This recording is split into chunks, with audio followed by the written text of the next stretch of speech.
पिता परमेश्वर, आज फिर जब हम आपका वचन पढ़ने को बैठते हैं प्रभु, तो हम आपकी उपस्थिति और आपकी अगुवाई को मांगते हैं। पिता परमेश्वर, आप हमारी मदद कीजिए वचन को समझने में, उसकी गहराइयों को हमारे दिलों तक पहुंचाइए प्रभु। और पवित्र आत्मा, आप हमें याद दिलाइए इस वचन को, जब भी हमारे जीवन में ज़रूरत पड़ती है उसको याद करने की और उस पर चलने की। ये प्रार्थना प्रभु यीशु के नाम से मैं मांगता हूँ, आमीन। दोस्तों, रोमियो की पत्री उसका 10वां अध्याय, यहाँ पे पौलुस इस तरह से बोलता है, हे भाइयों, मेरे मन की अभिलाषा और उनके लिए परमेश्वर से मेरी प्रार्थना है कि वे उद्धार पाएं। किन के बारे में बात हो रही है? यहूदियों के।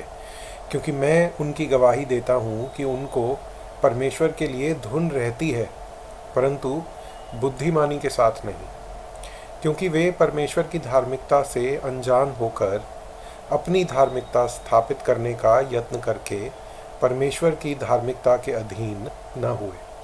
मतलब अपनी मतलब परमेश्वर तक पहुंचने के लिए वो खुद की धार्मिकता के ऊपर आश्रित है, ना कि परमेश्वर के ऊपर। क्योंकि हर एक विश्वास करने वाले के लिए धार्मिकता के निमित्त मसीह व्यवस्था का अंत है। इंग्लिश में ये बहुत अच्छे से लिखा हुआ है और बहुत क्लियर है।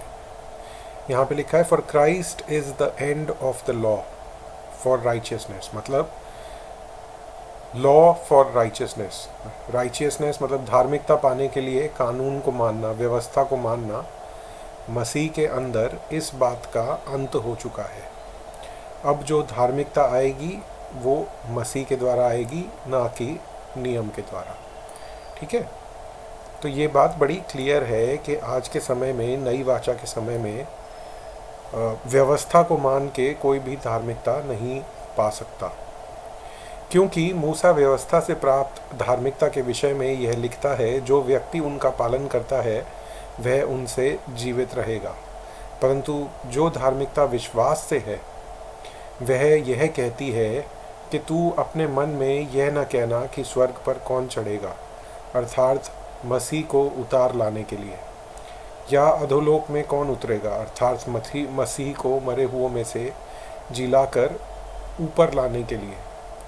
परंतु क्या कहती है? यह कि वचन तेरे निकट है, तेरे मुंह में और तेरे मन में है। यह वही विश्वास का वचन है जो हम प्रचार करते हैं। देखिए, यहाँ पे पौलुस क्या कहना चाह रहा है, इसको बड़ा क्लियर यहाँ पे नहीं है ना। क्योंकि वो ये कह रहा है कि जो धार्मिकता, मतलब ये कि मसीह को नीचे लाना और ऊपर करना, इस बात का क्या मतलब है, ये पूरा यहाँ पे क्लियर नहीं है। और ये मैंने भी इसको गूगल पे जाके या कहीं पे सर्च नहीं करना उचित समझा कि इसका मैं मतलब ज़बरदस्ती ढूंढ के कुछ बोलूँ इसके विषय में। तो ये 6 और 7 आयत ऐसी है कि शायद आगे चल के हमें कभी इसका मतलब पता लगेगा। तो अगर जब कभी पता लगेगा तो मैं आपके साथ भी शेयर करूँगा। परंतु क्या कहती है? यह कि वचन तेरे निकट है, तेरे मुंह में और तेरे मन में है। यह वही विश्वास का वचन है जो हम प्रचार करते हैं। कहीं ना कहीं सैल्वेशन बाय वर्क्स की ही बात हो रही है, जितना मुझे समझ में आता है, कि यदि तू अपने मुंह से यीशु को प्रभु जानकर अंगीकार करे और अपने मन से विश्वास करे कि परमेश्वर ने उसे मरे हुओं में से जिलाया है, तो तू निश्चय उद्धार पाएगा। देखिए, गॉस्पेल किसी से शेयर करते हुए जब हम रोमियो में से गॉस्पेल शेयर करते हैं तो रोमन्स 3:23 सबने पाप किया है, रोमन्स 6 और उसमें से हम बताते हैं कि पापों की सज़ा मृत्यु है। और फिर हम यहाँ पे रोमियो 10:9 और 10:13 ये दोनों वचन हम उनके साथ शेयर करते हैं कि जो कोई प्रभु का नाम लेगा वो उद्धार पाएगा, और मन में सच्चा विश्वास करके। कुछ लोग ये बोलते हैं ना कि पैसे देके कन्वर्ट करा दिया या राइस बैग देके कन्वर्ट करा दिया। तो अगर कोई मन में इस बात पे विश्वास नहीं कर रहा कि प्रभु यीशु मसीह मुर्दों में से जी उठे और हमारे पापों के लिए मारे गाड़े गए थे, तो उसका फ़ायदा क्या है? मतलब ऐसे व्यक्ति का अपने आप को मसीह बोल के या उस व्यक्ति का चर्च में आके भी क्या फ़ायदा है? कोई फ़ायदा नहीं है। तो इसीलिए मुंह से अंगीकार करना और दिल में विश्वास करना ये ज़रूरी है, क्योंकि धार्मिकता के लिए मन से विश्वास किया जाता है और उद्धार के लिए मुंह से अंगीकार किया जाता है। क्योंकि पवित्र शास्त्र यह कहता है, जो कोई उस पर विश्वास करेगा वह लज्जित न होगा।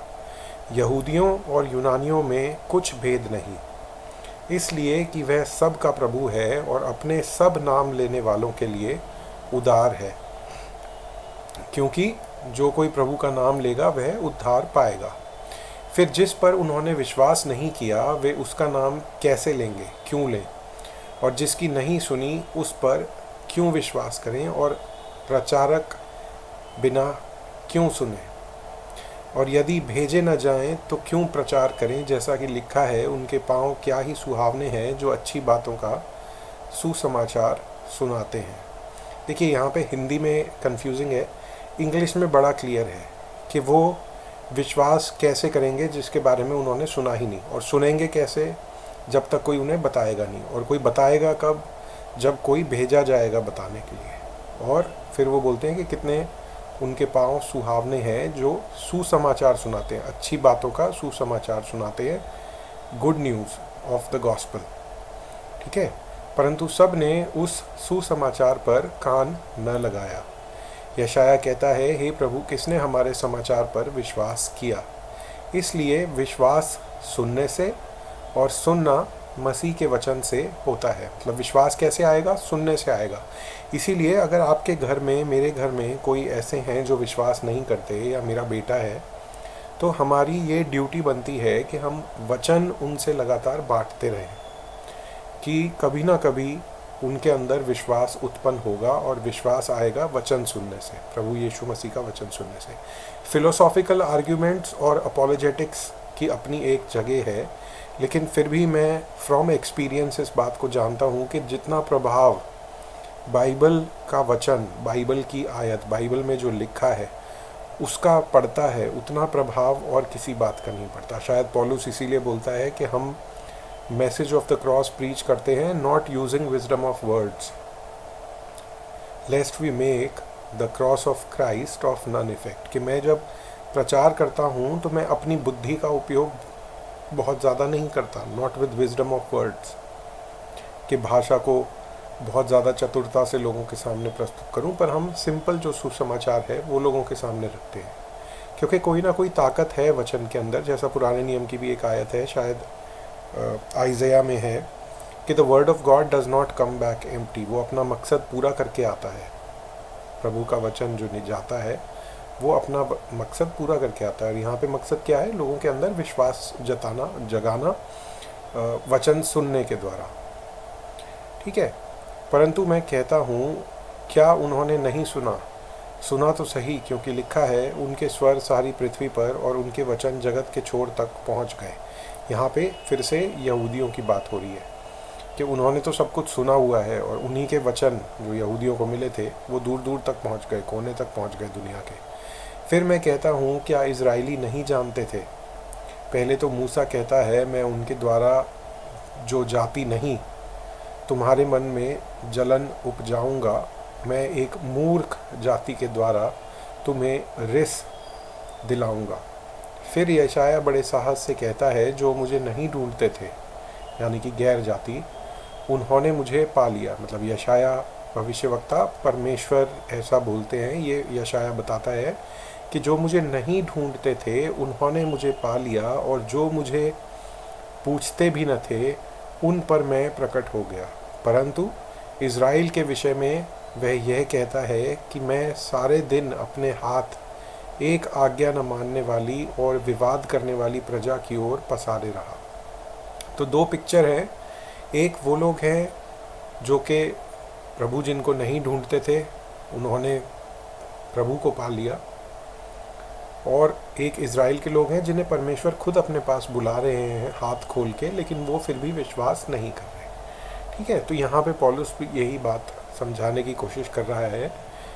यहूदियों के साथ एंड करता है ज्यूज़ के बारे में। और याद रखिएगा कि ये पूरा जो रोमियो की पत्री, वो इसीलिए है कि ज्यूज़ और जेंटाइल्स के बीच में जो आपस में कॉन्फ्लिक्ट था, जो वाद विवाद उनका चलता था, उसको ख़त्म करने का, उनको ये बताने का कि सबका उद्धार विश्वास के द्वारा है। यहूदी स्पेशल थे, लेकिन वो इस सेम लेवल पे हैं, बहुत तुमसे ऊपर नहीं है और ना गैर यहूदी ऊपर या नीचे है। ठीक है, तो इसके साथ ये छोटा अध्याय भी ख़त्म होता है और कल हम रोमन्स 11 देखेंगे। तो आइए प्रार्थना करते हैं। प्रभु जी, हम एक बार फिर धन्यवाद करते हैं आज के दिन के लिए, आपने संभाला और एक और मौका दिया प्रभु कि आपका वचन खोलकर हम उसे पढ़ने वाले हो सके।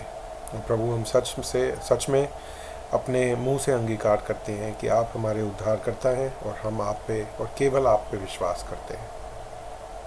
पिता परमेश्वर, हमें उन लोगों में से बनाइए जो जाकर दूसरों को भी सुसमाचार सुनाने वाले होते हैं। हमें मौके दीजिए कि हम आपका सच्चा वचन लोगों के साथ बांट सकें। पिता परमेश्वर, ये प्रार्थना प्रभु यीशु मसीह के नाम से मांगता हूँ, आमीन।